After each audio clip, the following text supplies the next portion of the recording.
আল্লামা Shamsuddin Dhahabi রাহিমাহুল্লাহর বিখ্যাত কিতাবের নাম মারিফাতুল কুররাইল কিবার আলা তাবাকাতি ওয়াল আসার। আরে কথা বলেন না। ওই কিতাবের প্রথম খণ্ডের 108 নম্বর পৃষ্ঠায় লিখছেন হযরত নাফি ইবনে আব্দুর রহমান, 11 নম্বর যার নামটা বললাম, হযরত নাফি ইবনে আব্দুর রহমান একজন গোলাম ছিলেন, বাবাও গোলাম, মাও গোলাম, তিনিও গোলাম।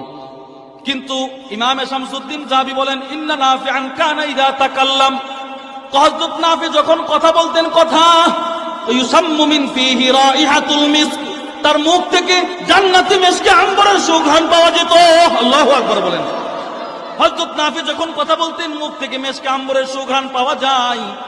ওনার ছাত্র আহমদ ইবনে হেলাল গিয়ে প্রশ্ন করলেন, ইয়া আবা রুয়াইম, এই নাফি আপনি যখন আতাতাতাইয়াব কুল্লামা ক্বাআতা লিল কিরাআ, আপনি যখন ছাত্রদেরকে কোরআন পড়াইতে বসেন ক্লাসে, তখন কি আপনি কোনো সুগন্ধি ব্যবহার করেন কিনা, কোনো আতর সুরমা লাগান কিনা?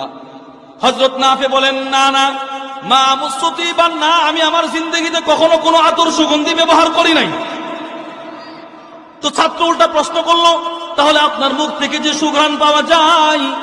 হযরত নাফি জবাব দিলেন, আমি আমার জিন্দেগিতে কখনো কোনো আতর সুগন্ধি ব্যবহার করি নাই, কিন্তু ওয়ালাকিন্নী রাআইতুন নাবিয়্য সাল্লাল্লাহু আলাইহি ওয়াসাল্লাম ফিল মানাম।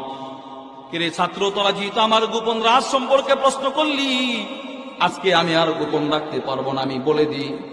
আমি একদিন কোরআন পড়াইতে পড়াইতে ঘুমের ঘরে ঘুমিয়ে গেলাম। ঘুমের ঘরে স্বপ্ন দেখি আল্লাহর রাসূল আমার মুখের সামনে আইসা কোরআন তেলাওয়াত করতেছে। আল্লাহর রাসূল কোরআন তেলাওয়াত করতে করতে নবী পাকের জবান মুবারক থেকে একটু লালা মুবারক আমি নাফির মুখের ভিতরে চলে আসছে। ফামিন যালিকাল ওয়াক্ত, ওই সময়ের পর থেকে আমি আমার মুখ থেকে নাফি নিজেই এই সুঘ্রাণটা পাইতেছিলাম।